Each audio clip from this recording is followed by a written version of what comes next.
रूस के राष्ट्रपति व्लादिमीर पुतिन ने की पीएम मोदी से फोन पर बात। पीएम मोदी ने पुतिन को दिया भारत रूस वार्षिक शिखर सम्मेलन में आने का न्योता।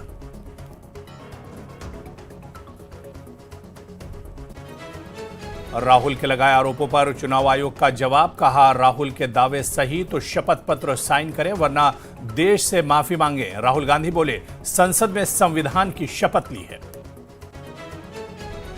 नागपुर में आरएसएस प्रमुख मोहन भागवत बोले, दुनिया अर्थव्यवस्था नहीं भारतीय आध्यात्म को देती है महत्व। कहा, सारी दुनिया आध्यात्म की वजह से हमारे सामने नमस्कार करती है।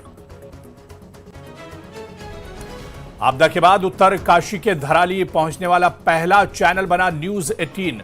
ग्राउंड जीरो पर रिपोर्टर सत्येंद्र बरथवाल ने लिया हालात का जायजा। अब तक 700 से ज्यादा लोगों का रेस्क्यू।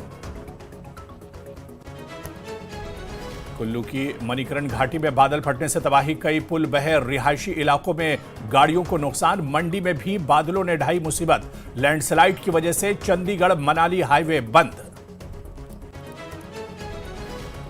भाई बहन के प्रेम का पर्व रक्षाबंधन आज। रक्षाबंधन की पूर्व संध्या पर दिल्ली मेरठ एक्सप्रेसवे पर लगा 10 किलोमीटर लंबा जाम।